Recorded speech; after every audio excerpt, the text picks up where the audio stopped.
Copie Harris. And we are here today on our Magicticity series to talk about breathing. Breathing. So important. Yeah, and a lot of people forget to breathe. In fact, I forgot to tell you this story earlier. The first time I ever presented, I forgot to breathe. And I didn't realize it until the lights started to dim in the room. And I wondered why somebody was turning the lights off. And that wasn't what was happening. Right. I was fainting. Wow. And when it got almost to a pinpoint, I realized that I hadn't taken a breath in a really long time. So that's the extreme, that Yes. you can almost make yourself pass out if you forget. Oh my gosh. So I think what's important here to show you today is the fact that we believe that preparing to present or preparing to speak to someone, you can actually prepare also by breathing. And you can do this before you start presenting or during your presentation.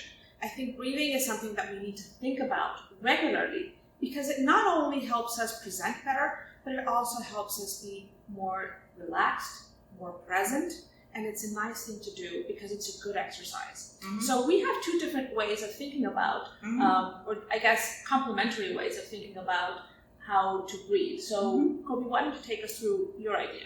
Okay. So, and either of these is equally good. I think practicing breathing at all, as you say, is just the most important thing.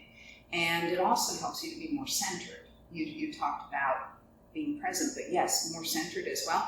So the way that I usually tell people to breathe is diaphragmic breathing.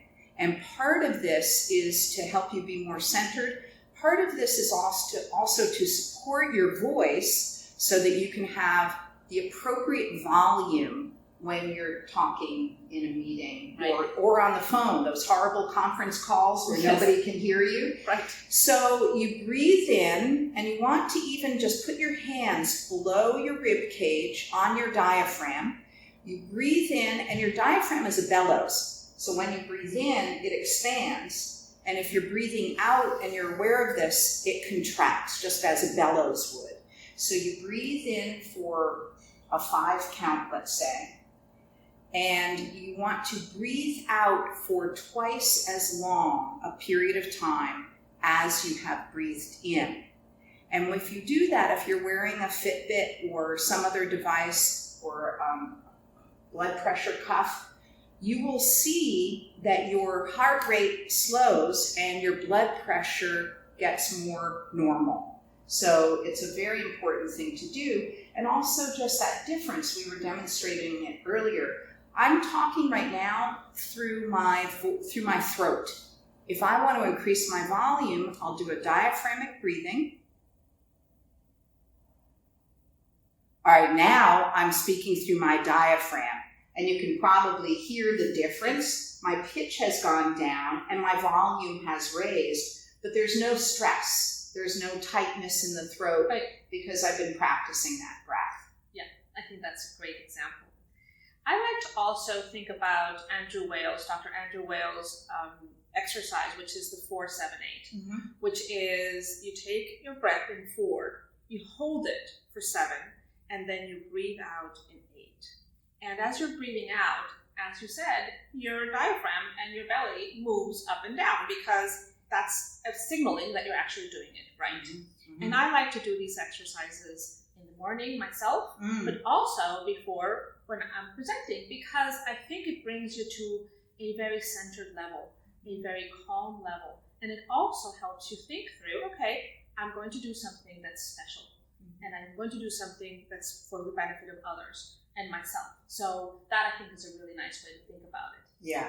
And I also think that if you are in the middle of your presentation and you're going a little fast, or people are asking a lot of questions, or it's becoming very dynamic, you can also take a moment, practice our silence, our pausing, our pausing, and also breathe. And I think that is also a nice thing because breathing is so important. Yes. I think people forget that pausing is so important, and we've spoken and we will speak more in other webcasts and podcasts about the power of that pause. Yes. People feel when you're presenting that it's not okay to be silent. And in fact, it's not only okay, but it's desirable. And this breathing will help you to pause, and pausing will help you to remember to breathe. So Exactly. they feed into one another. Exactly. I think that's great. So this is what we do. We are sharing with you all of our tips and ideas that we've learned over the years.